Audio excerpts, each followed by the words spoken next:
नमस्कार CSK news में आप सभी दोस्तों का एक बार फिर से बहुत बहुत स्वागत है। दोस्तों, सीमा से जुड़ी हुई बड़ी खबर निकल के आ रही। भारत चीन सीमा विवाद के बीच आर पार का हुआ ऐलान। पहाड़ों में छिपे हुए दुश्मनों को भी लंबी दूरी से मार सकेगा राफेल और फाइटर विमान। अब और हाईटेक हुआ भारत का बाहुबली। जी हाँ, बड़ी खबर निकल के आ रही है। लग रहे हैं एलएसी सीमा पे इस बीच दूसरी बड़ी अपडेट निकल के आ रही। चीन के खिलाफ आर पार के बीच बॉर्डर रोड ऑर्गेनाइजेशन ने किया बड़ा ऐलान। 18 की बजाय 32 फीट चौड़ी होंगी चीन से सटी सीमा पर सड़कें और चौड़ी कराई जाएंगी, जिससे तत्काल सेवा उपलब्ध हो सके। इस बीच तीसरी बड़ी अपडेट निकल के आ रही है, जहां पर चीन के विरुद्ध भारत अमेरिका एक साथ हुए एक मंच पे अमेरिका रक्षा नीति बिल पास। भारत और अमेरिका चीन के खिलाफ बड़ा एक्शन। जी हाँ, तो इसके बारे में आपको बताएंगे सब कुछ खबरें एक करके आपको विस्तार से बताएंगे। जहां पर अनंतनाग में सेना का तांडव जारी। आतंकी हमले के बीच आज दूसरी बार दहशतगर्दों ने नापाक हरकत की। सर्च ऑपरेशन चलाया है सेना ने। इसके बारे में आपको बताएंगे सब कुछ खबरें जानेंगे। पाक में भयंकर महंगाई एक करके विस्तार से आपको जानना बेहद जरूर। लेकिन उससे पहले छोटा सा अगर आपने चैनल को तक सब्सक्राइब नहीं किया तो प्लीज सब्सक्राइब के लाल बटन दबाकर चैनल को सब्सक्राइब करें। और अगर आप भी मानते हैं कि प्रधानमंत्री मोदी हैं तो मुमकिन है तो इस वीडियो को लाइक करके अपना समर्थन दर्ज करें। इस देश की गौरवशाली इंडियन आर्मी के लिए भी एक लाइक तो बनता है। जय लिखना मत भूलिएगा दोस्तों। दरअसल पहली बड़ी अपडेट निकल के आ रही है। पहाड़ों में छिपे दुश्मनों को भी लंबी दूरी से मारेगा राफेल फाइटर विमान। पाकिस्तान चीन की सीमा पर हुआ तैनात। अब और हाईटेक हुआ भारत का बाहुबली। पूर्वी और पश्चिमी दोनों ही मोर्चे पे दुश्मनों से घिरे रहने की स्थिति में भारत के लिए एक अच्छी खबर है। फ्रांस से खरीदे गए राफेल लड़ाकू विमानों में लंबी दूरी की हवा में जमीन पर मार करने वाली मिसाइल स्कैल्प के सॉफ्टवेयर को अपग्रेड किया गया है। इस अपग्रेड के जरिए अब ये मिसाइल समुद्र तल से 4000 किलोमीटर ऊपर तक के लक्ष्य को मार गिरा सकती है। आसान शब्दों में समझें तो अब अमेरिका भारतीय वायुसेना का राफेल विमान 4000 मीटर ऊंचाई पहाड़ों और ऊंचाइयों पर स्थित लक्ष्यों को निशाना बना सकता है, जबकि पहले ये 2000 मीटर की ऊंचाई वाले लक्ष्य भेज सकता था। सॉफ्टवेयर में यह बदलाव भारतीय वायुसेना के शीर्ष अधिकारियों में विचार विमर्श करने के बाद मिसाइल को बनाने वाली कंपनी MBDA ने किया है। स्कैल्प मिसाइल 300 किलोमीटर तक मार कर सकती है। तो दोस्तों आपको बता दें, पाकिस्तान और चीन सीमा पर इस मिसाइल खतरनाक मिसाइलों से लैस फाइटर जेट राफेल को तैनात भी किया जाएगा, जिससे चीन की मुसीबतें बढ़ गई हैं। चलते हैं अगली अपडेट। फिलहाल दूसरी बड़ी अपडेट निकल के आ रही है। चीन सीमा तक जाने वाली सभी सड़कें 18 की जगह 32 फीट चौड़ी की जाएंगी। बॉर्डर रोड ऑर्गेनाइजेशन ने चीन के खिलाफ आर पार का ऐलान किया।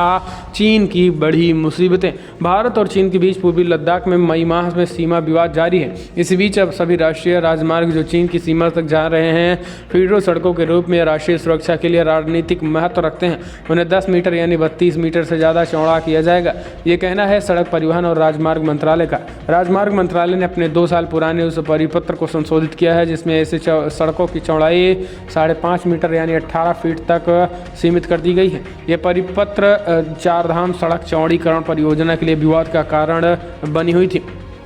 मंत्रालय ने मंगलवार को जारी एक परिपत्र में कहा है कि फिलहाल पहले की चौड़ाई मानक सामरिक सड़कों से संबंधित मुद्दों का समाधान नहीं करती है।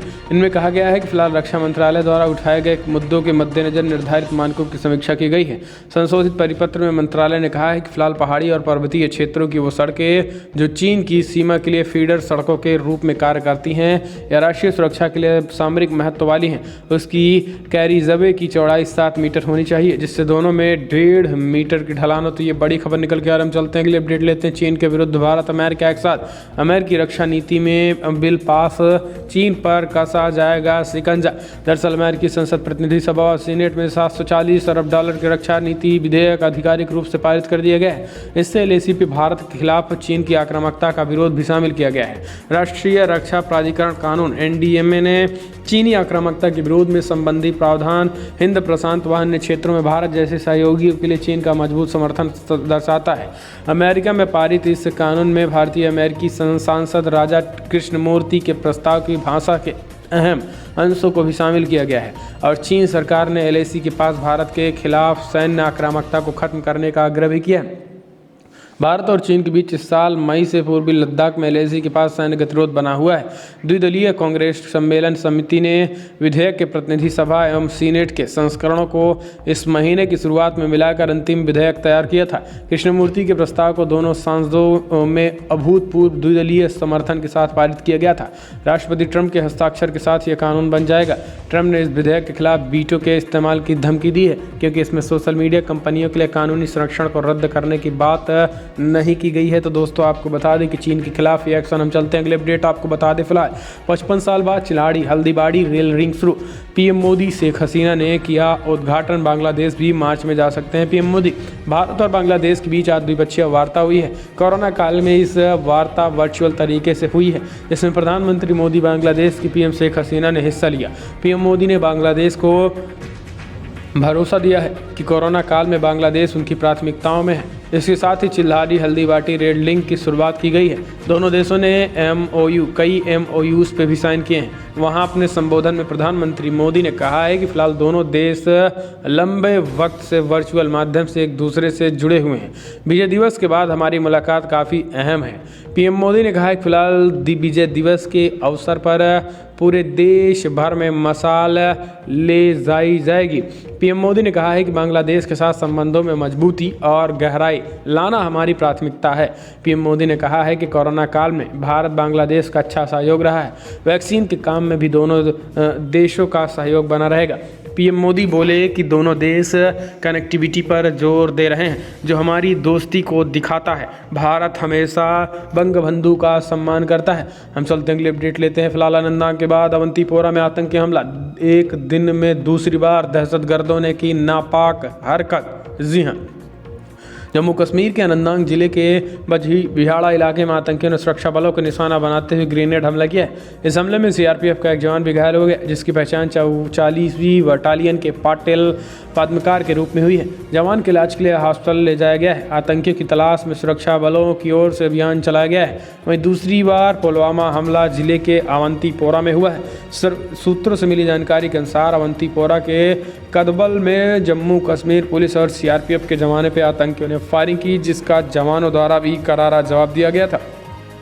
हम चलते हैं अपडेट। इमरान खान कंगाल। इमरान खान की बड़ी मुसीबत। नए पाकिस्तान में महंगाई आसमान पे। 1000 किलो में मिल रहा है अदरक, टमाटर, प्याज के बड़े दाम। जी हाँ, इमरान खान के नए पाकिस्तान में महंगाई इस कदर बढ़ गई है कि लोगों को सब्जी खरीदने से पहले 100 बार सोचना पड़ रहा है। रावलपिंडी में 1 किलो अदरक 1000 रुपये किलो बिक रहा है, जबकि शिमला मिर्च की कीमत भी 200 रुपये किलो हो गई है। टमाटर की कीमत 250 रुपये पार कर गई है, जबकि मिर्च की कीमत भी 1000 किलो पहुंच रही है। तो इस तरीके से दोस्तों महंगाई चरम पे है। हम चलते हैं अगले अपडेट लेते हैं। आपको बता दें फिलहाल कर्ज के तले दबे पाकिस्तान को सऊदी ने दिया बड़ा झटका। कहा जल्द हमारा पैसा लौटाओ। चीन के पास भागे इमरान ने अब 3 महीने में दूसरी बार चुका रहा है सऊदी का पैसा। पाकिस्तान ने एक बार फिर चीन से कर्ज लेकर सऊदी अरब को लोन चुकाया है। इमरान खान सरकार ने चीन के $1 अरब उधार देने की गुहार लगाई थी। इस पैसे से सऊदी अरब के कर्ज की दूसरी किस्त चुकाई गई है। तीसरी और आखिरी किस्त जनवरी में चुकाई जानी है। माना जा रहा है कि इसके लिए भी चीन ही पैसा देगा। पिछले साल जब पाकिस्तान दिवालिया होने की कगार पे था, तो सऊदी अरब ने कुल 6.5 अरब देकर उसे बचाया था। इनमें से $3 अरब कैश लोन था, बाकी $3 अरब ऑयल क्रेडिट फैसिलिटी के तौर पर दिए गए थे। पाकिस्तान के अखबार द डॉन की एक रिपोर्ट के मुताबिक पाकिस्तान के इमरान खान की सरकार चीन से $2 अरब लेकर सऊदी अरब को 2 किस्तों में दे चुके हैं। अब तीसरी किस्त जनवरी में चुकाई जानी है। इसको लेकर भी इमरान सरकार बेहद दबाव में है, जिसकी वजह से ये है कि उसके पास ये लोन चुकाने के लिए पैसा नहीं है। ऐसे में फिर भी चीन से उधार मांगना ही पड़ेगा। तो सऊदी अरब की फटकार के बाद कटोरा लेकर चीन के पास इमरान। हम चलते हैं अगले अपडेट लेते हैं। फिलहाल बड़ी खबर निकल के आ रही है दोस्तों। आपको बता दें बंगाल के 3 अफसरों की केंद्र में हुई तैनाती। भड़की ममता बनर्जी बोली ये असंवैधानिक। पश्चिम बंगाल में बीजेपी अध्यक्ष JP नड्डा के काफिले पर पथराव के बाद गृह मंत्रालय ने बड़ा फैसला लेते हुए मामले में लापरवाही के आरोप में बंगाल के 3 IPS अधिकारियों पर केंद्र ने बड़ा फैसला किया है। उन्हें केंद्र में तैनात कर दिया गया है। MHA ने IPS कैडर रूल 61 के तहत कार्रवाई की है। ऐसे में केंद्र सरकार और पश्चिम बंगाल सरकार में एक बार फिर से टकराव बढ़ सकता है। CM ममता बनर्जी ने इस मसले पर कड़ी प्रतिक्रिया दी है। उधर MHA ने बंगाल के जिन 3 IPS अधिकारी को केंद्रीय प्रतिनिधि सेंट्रल डेपुटेशन पर सेवा के लिए पत्र लिखकर बुलाया था, उनको ममता बनर्जी सरकार में भेजने से इनकार कर दिया गया था, जिसके बाद आज फिर से MHA ने बंगाल सरकार को पत्र लिखा है। इस पत्र में कहा गया है कि तीनों IPS अधिकारियों को तत्काल कार्य मुक्त किया जाए। आपको बता दें कि इन तीनों अधिकारियों के नाम राजीव मिश्र, प्रवीण कुमार त्रिपाठी और भोलानाथ पांडे, जिनको एमएचए ने तत्काल दिल्ली बुला दिया है। एमएचए ने पत्र में ये भी कहा है कि फिलहाल यही राज्य में उनके कार्य मुक्त नहीं करती है तो डीओपीटी की डॉप्ट के कॉलेज 6A का उल्लंघन होगा। तो दोस्तों भोलानाथ पांडे को 4 साल के लिए बीपीआरडी में एसपी के पद पर तैनात किया गया था। प्रवीण कुमार त्रिपाठी को एसएसबी में डीआईजी के पद पर 5 सालों के लिए भेजा है। इसके साथ ही राजीव मिश्र को आईटीबीपी में 5 सालों के लिए आईजी के पद पर भेजा गया है। इस बाबत गृह मंत्रालय ने बंगाल के गृह सचिव डीजीपी को चिट्ठी लिखकर जानकारी दी है। तो दोस्तों आपको बता दें कि ये ममता के काफ़ी खास माने जाते थे और अब लगभग ये कहीं ना कहीं केंद्र में होने के बाद इनका पश्चिम बंगाल में प्रभुत्व कम हो जाएगा। हम चलते हैं अगले अपडेट। G17 के बाद D10 आया। चीन की ऐसे नींद उड़ाने की तैयारी में भारत, ब्रिटेन और अमेरिका और ब्रिटेन चीन की विस्तारवादी नीतियों का खुलकर विरोध कर रहे हैं। यही कारण है कि दक्षिणी एशिया में शक्ति संतुलन को स्थापित करने के लिए दोनों ही देश अपनी विदेश नीति में भारत को खास महत्व भी दे रहे हैं। G7 की बैठक में भारत को शामिल करने के बाद ये दोनों ही देश आने वाले दिनों में D10 डेमोक्रेसी 10 नाम के एक अलायंस भी बनाने जा रहे हैं। इस अलायंस में दुनिया के 10 बड़े लोकतांत्रिक देशों को शामिल किया जाएगा। अमेरिका के नेतृत्व में दुनिया 10 लोकतांत्रिक देश अब एकजुट होंगे तो निश्चित ही इसमें चीन को परेशानी होगी। इंडो पैसिफिक क्षेत्र में अमेरिका और यूरोपीय देशों की बढ़ती दिलचस्पी भी चीन के लिए चिंता का सबब बना हुआ है। चीन में लोकतंत्र नहीं है। ऐसे में अगर दुनिया के 10 सबसे बड़े लोकतांत्रिक देश एक अलायंस बनाते हैं तो चीन की मुश्किलें जरूर बढ़ेंगी। ये भी एक फैक्ट है। दुनिया के जितने भी लोकतांत्रिक देश हैं उनमें अधिकतर देशों में चीन विरोधी भावना उफान पर बनी हुई है। हम चलते हैं अगले अपडेट लेते हैं। आपको बता दें फिलहाल बड़ी खबर निकल के आ रही है दोस्तों। विधानसभा में आम आदमी पार्टी के विधायक ने फाड़ी कृषि कानूनों की कॉपी। संजीव झा बोले आज देखेंगे दिल्ली पृथ्वीराज चौहान के साथ या फिर जयचंदो के साथ। दिल्ली की सीमाओं पर केंद्र सरकार के कृषि कानूनों के खिलाफ किसानों का विरोध प्रदर्शन जारी है। कानूनों का विरोध करते हुए दिल्ली विधानसभा के विशेष सत्र के दौरान आम आदमी पार्टी के विधायक महेंद्र गोयल ने गुरुवार को कृषि कानूनों की कॉपी फाड़ दी है। वह दिल्ली के एक अन्य आम आदमी पार्टी विधायक संजीव झा ने कहा है कि फिलहाल आज देखेंगे कि दिल्ली पृथ्वीराज चौहान के साथ है या फिर जयचंदो के साथ है। मालूम हो कि दिल्ली सरकार ने उत्तरी दिल्ली नगर निगम में कथित घोटाले को लेकर एक दिन का विशेष सत्र बुलाया है। हम चलते हैं अपडेट लेते हैं। आपको बता दें फिलहाल बड़ी खबर निकल के आ रही है। किसान आंदोलन पर सुप्रीम कोर्ट का बड़ा फैसला। प्रदर्शन किसानों का हक, मगर आप इस तरीके से शहर ब्लॉक नहीं कर सकते हैं। किसानों पर भी लगाई फटकार एससी ने। कृषि कानूनों के खिलाफ बीते 21 दिनों से दिल्ली की सीमाओं पर देश भर में किसान डटे हुए हैं। इस बीच 3 कृषि कानूनों की संवैधानिक वैधता को चुनौती देने वाली याचिकाओं पर सुनवाई करते हुए भारत के मुख्य न्यायाधीश की अध्यक्षता वाली सर्वोच्च न्यायालय की पीठ ने कहा है कि फिलहाल वो कानूनों की वैधता तय नहीं करेंगे। कोर्ट ने कहा है कि अगर किसान और सरकार वार्ता करे तो विरोध प्रदर्शन का उद्देश्य पूरा हो सकता है और हम इसकी व्यवस्था करना चाहते हैं। आपको बता दें कि इससे पहले सर्वोच्च अदालत ने बुधवार को संकेत दिया था कि वो एक कमेटी बना सकते हैं जिसमें किसान संगठनों के लोग भी उन्हें होंगे ताकि गतिरोध टूटे और किसानों का धरना समाप्त हो। कृषि कानूनों के मसले पे एससी ने कहा है कि आज भी हम जो पहली एकमात्र चीज़ तय करेंगे वो किसानों के विरोध प्रदर्शन और नागरिकों के मौलिक अधिकारों को लेकर है। कानूनों की वैधता का सवाल इंतजार कर सकता है। सुनवाई के दौरान चीफ जस्टिस MS बोबड़े ने कहा है कि किसानों को प्रदर्शन का हक है, लेकिन ये कैसे हो इस पर चर्चा हो सकती है। इस तरीके से उन्होंने कही। हम चलते हैं अगले अपडेट लेते हैं। फिलहाल पश्चिम बंगाल 75 सीटों पे उम्मीदवार उतारेगी जेडीयू, बीजेपी से एलजेपी वाला बदला। कुछ इस तरह। जी हाँ, दरअसल बिहार में बीजेपी के साथ सत्ता चला रही जनता दल यूनाइटेड ने पश्चिम बंगाल चुनाव लड़ने का फैसला कर लिया है। जेडीयू नेता गुलाब रसूल वालियाबी ने गुरुवार को कहा है कि पार्टी 2021 में होने जा रहे विधानसभा चुनाव में 75 सीटों पर उम्मीदवार उतारेगी। हालांकि ये साफ नहीं किया गया है कि पार्टी अकेले दम पर चुनाव लड़ेगी या अन्य छोटे दलों के साथ गठबंधन करेगी।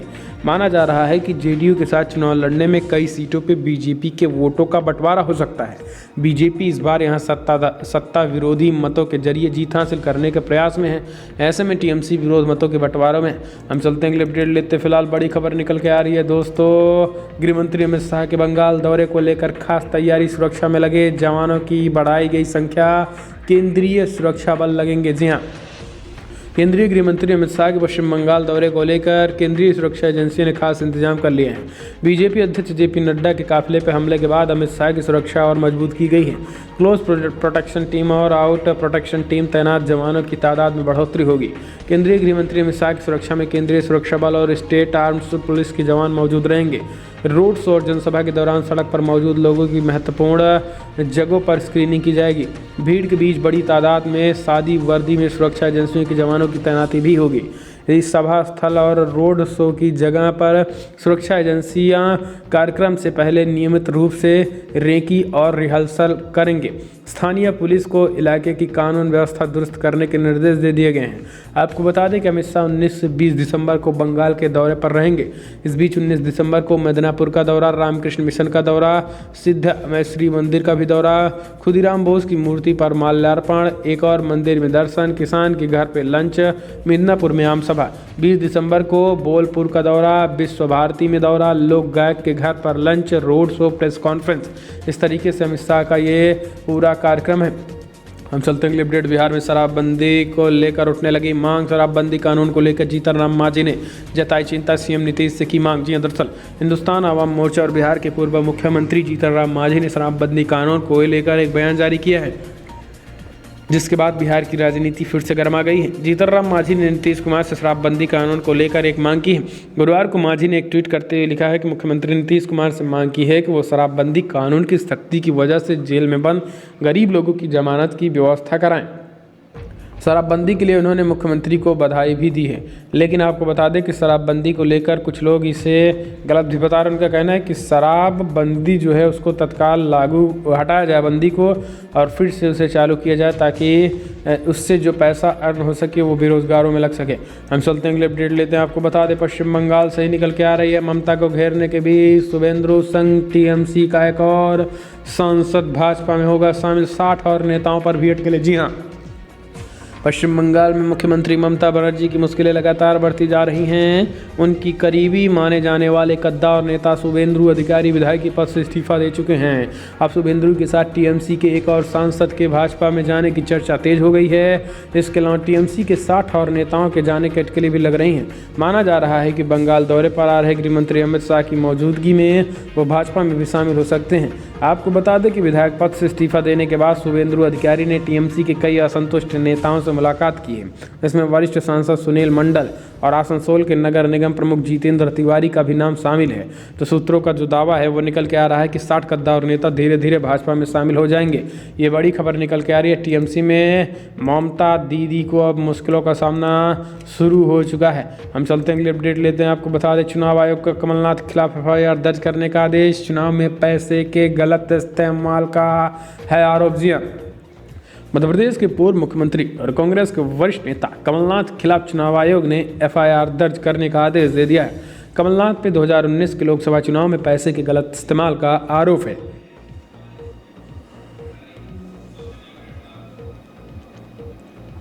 कमलनाथ इससे पहले मध्य प्रदेश में हुए विधानसभा उपचुनाव के दौरान भी चुनाव आयोग के निशाने पर थे। आयोग ने कार्रवाई करते हुए उनका नाम स्टार प्रचारकों से हटा दिया था। आदर्श आचार संहिता के बार उल्लंघन पर चुनाव आयोग ने कार्रवाई की थी।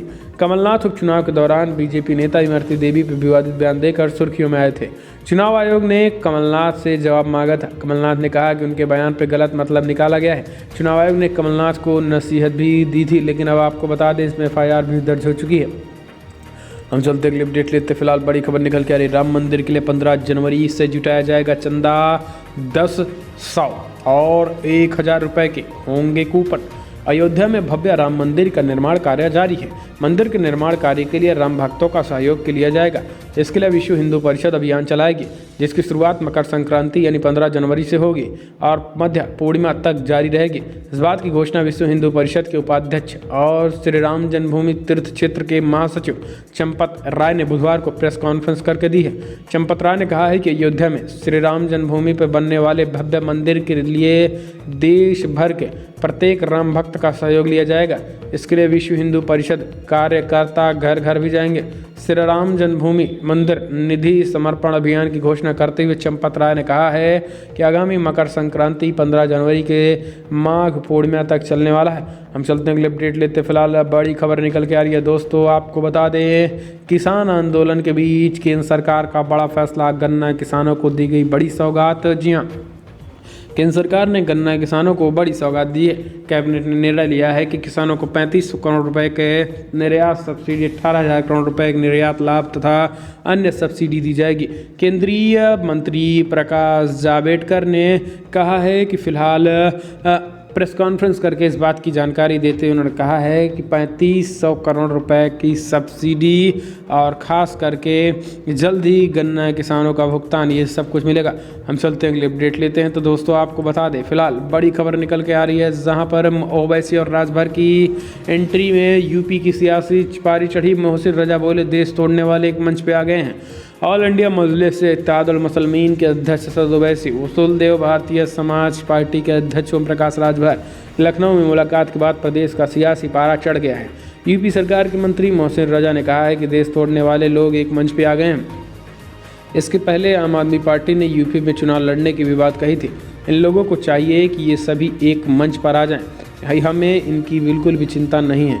इसके साथ ही आने से ये साफ हो गया है कि देश तोड़ने वाले, दंगा कराने वाले, तुष्टीकरण की राजनीति करने वाले एक मंच पे आ गए। तो दोस्तों फिलहाल बड़ी खबर इतना, लेकिन अगर आपको वीडियो पसंद आया तो लाइक कर शेयर करें, कमेंट के माध्यम से अपनी राय देना ना भूलें। इस वीडियो इतना ही। जय हिंद, वंदे मातरम।